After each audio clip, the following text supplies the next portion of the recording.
Viewer, আমি আনিসুর রহমান আনিস।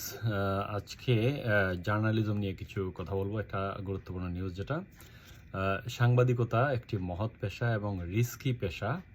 আপনারা হয়তো জেনেছেন যে সারা পৃথিবীতে সাংবাদিকগণ কাজ করেন অনেক রিস্ক নিয়ে, সাহসিকতা নিয়ে, তারপর জীবন বাজি রেখে। আমি 1988 সাল থেকে সাংবাদিকতার সাথে জড়িত, এখনও আছি।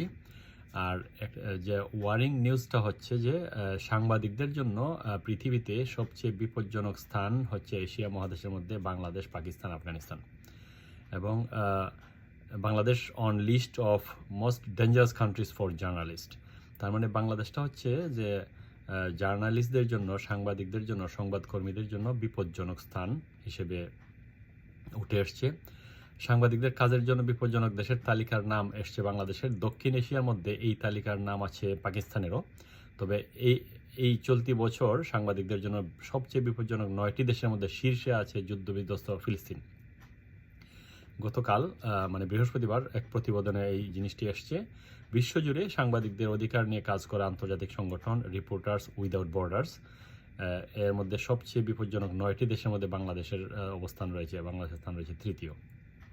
2024 সালে রাউন্ড আপ শীর্ষক প্রতিবেদন জানানো হয়, এই বছর পেশাগত দায়িত্ব পালন করতে গিয়ে রেকর্ড 54 জন হত্যার শিকার হয়েছেন। এর মধ্যে 31 জনের মৃত্যু হয়েছে যুদ্ধ ও সহিংসতা চলছে এমন এলাকায়, যেমন বিশেষ করে ইরাক, সুদান, মিয়ানমার, ইউক্রেন, গাজার যুদ্ধক্ষেত্র রয়েছে। গত 5 বছরের মধ্যে এরকম এলাকায় সাংবাদিকদের নিহতের সংখ্যা এই বছরেই সর্বোচ্চ 57.4%। রিপোর্টার্স উইদাউট বর্ডার্সের প্রতিবেদনে স্থান পেয়েছে 9টি দেশের নাম। যে 9টি দেশ হলো সবচেয়ে বিপজ্জনক বিবেচনায় যে লিস্টগুলি করা হয়েছে। 1 নম্বরে ফিলিস্তিন, তারপর 16 জন সাংবাদিক নিহত, পাকিস্তানে 7 জন সাংবাদিক নিহত, বাংলাদেশে 5 জন সাংবাদিক নিহত, মেক্সিকোতে 5 জন, সুদানে 4 জন, মিয়ানমারে 3 জন, কলম্বিয়ায় 2 জন, ইউক্রেনে 2 জন, লেবাননে 2 জন সাংবাদিক নিহত হয়েছেন। আরএসএফের ডিরেক্টর জেনারেল তিবু ব্রুটিয়েন বলেন, এই সাংবাদিকরা মারা যাননি, তাদের হত্যা করা হয়েছে।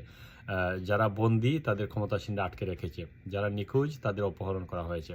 এবং এসব অপরাধ বেশিরভাগ ক্ষেত্রেই ঘটেছে বিভিন্ন সরকার বা পুরোপুরি দায়মুক্তি বা সশস্ত্র বাহিনীগুলিদের হাতে। এইসব ঘটনা বিচার না হওয়া পর্যন্ত আন্তর্জাতিক আইনের লঙ্ঘন। এবং মানুষকে এইসব তথ্য দেওয়ার কাজ করছে, তাদের উপর হামলা, সহিংসতা ঠেকানোর আহ্বান জানান অনেক মানবাধিকার সংগঠনগুলি। আসলে সাংবাদিকতা হচ্ছে আপনি ইনফরমেশনগুলি দিচ্ছেন, কালেক্ট করছেন, দিচ্ছেন। সুতরাং তাদের যে হত্যাগুলি হচ্ছে বা তারা যে নিহত হচ্ছেন, এর বিচার বা প্রতিকার এবং এটা মানবাধিকারের লঙ্ঘনের সামিল অবশ্যই। আরএসএফ এর প্রতিবেদনে আরও বলা হয়, এই বছর সাংবাদিকদের জন্য সবচেয়ে বিপজ্জনক অঞ্চল ছিল গাজা। বিশ্বের এই বছর যত সাংবাদিককে দায়িত্ব পালনের সময় হত্যা করা হয়েছে, তার 30% ঘটেছে গাজা এলাকায়। আর তাদের প্রায় সবাইকে হত্যা করা হয়েছে, ইসরায়েলি বাহিনী হত্যা করেছে তাদেরকে, যেটা রিপোর্টে আসছে। এবং প্রতিবেদনে এটাও বলা হয়, ফিলিস্তিন এখন সাংবাদিকদের জন্য সবচেয়ে বিপজ্জনক দেশ। গত 5 বছরে অন্য যে কোনো দেশের চেয়ে এই বছর ফিলিস্তিনি নিহত সাংবাদিকের সংখ্যা সর্বোচ্চ। 2023 সালের অক্টোবর থেকে এই পর্যন্ত 145 জনেরও বেশি সাংবাদিককে হত্যা করা হয়েছে ফিলিস্তিন এলাকায়। এর মধ্যে দায়িত্ব পালনকালে টার্গেট করে হত্যা করা হয়েছে অন্তত 35 জনকে। এবং এশিয়া মহাদেশের মধ্যে সাংবাদিকদের জন্য সবচেয়ে বিপজ্জনক দেশ পাকিস্তান। এবং এবছর সেখানে 7 জন সাংবাদিক হত্যার শিকার হয়েছেন। এরপরই রয়েছে বাংলাদেশের নাম, যেখানে হত্যা করা হয়েছে 5 জন সাংবাদিককে। আরএসএফ এর প্রতিবেদনে জানানো হয়, সারা বিশ্বে এখন 55 জন সাংবাদিক জিম্মি অবস্থায় আছেন। তাদের 25 জনই ইসলামিক স্টেটের বা আইএস এর হাতে আটক। এদের সবচেয়ে বেশি প্রায় 70% জিম্মি আছেন এবং সিরিয়ায়। এবং সিরিয়ার এই রাজনৈতিক পট পরিবর্তনের পরে কি হয় সেটা আসলে বলা মুশকিল। এছাড়া 54টি দেশের প্রায় 100 জন সাংবাদিক এখনও নিখোঁজ রয়েছেন। বর্তমানে বিশ্বের কারাবন্দী আছেন 550 জন সাংবাদিক। গত বছরের তুলনায় এই হার 7% বেড়েছে। যে 3 দেশে সবচেয়ে বেশি সাংবাদিক কারাবন্দী হচ্ছেন সেগুলি হচ্ছে চীন 124 জন, মায়ানমার 61 জন এবং ইসরায়েল 41 জন। এবং আরএসএফ এর যে রিপোর্ট, আরএসএফ বার্ষিক সূচকে বাংলাদেশের অবস্থান সাম্প্রতিক বছরগুলোর ক্রমে অবনতি হতে দেখা যাচ্ছে। গত বছর মে মাসে বিশ্ব গণমাধ্যম দিবসে আরএসএফ এর গণমাধ্যমের স্বাধীনতা সূচকে বাংলাদেশের অবস্থান ছিল 165তম, যা দক্ষিণ এশিয়ার মধ্যে সর্বনিম্ন অবস্থান। আগের বছর 2023 সালে বাংলাদেশ ছিল 163তম। এবং বাংলাদেশের প্রথম আলো এবং ডেইলি স্টারের পত্রিকা অফিস ঘিরে যে পরিস্থিতি সৃষ্টি হয়েছে তা নিয়ে উদ্বেগ প্রকাশ করেছে বিভিন্ন মানবাধিকার এবং সাংবাদিক সংগঠনগুলি।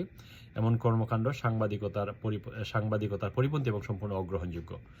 এবং আমরা মনে করি যে সাংবাদিকরা রিস্ক নিয়ে কাজ করেন এবং জীবন বাজি রেখে নিউজগুলি কালেক্ট করেন, জনগণের উদ্দেশ্যে পৌঁছিয়ে দেন এবং তাদের নিরাপত্তা সরকার এবং দেশ এবং আইন প্রণয়নকারী সংস্থাগুলির উপর বর্তায়, তাদের নিরাপত্তার দায়িত্ব। আমরা মনে করি আশা করি নিশ্চয়ই আপনাদের যারা সাংবাদিকতা আছেন তারা অবশ্যই সেভ ইউর সেলফ, এবং আই নো দ্যাট আমরা জানি যে অনেকে জীবন বাজি রেখে নিউজ কালেক্ট করে, কিন্তু আপনাদের জীবনের প্রতি জীবন নিরাপত্তার দিকে আসলে খেয়াল রাখা দরকার। এবং আমি মনে করি সরকার এবং বিভিন্ন মানবাধিকার সংগঠনগুলি এগিয়ে আসবে সাংবাদিকদের নিরাপত্তার বিষয়ে তাদের ভয়েস রেইজ করার জন্য। ধন্যবাদ আপনাদেরকে।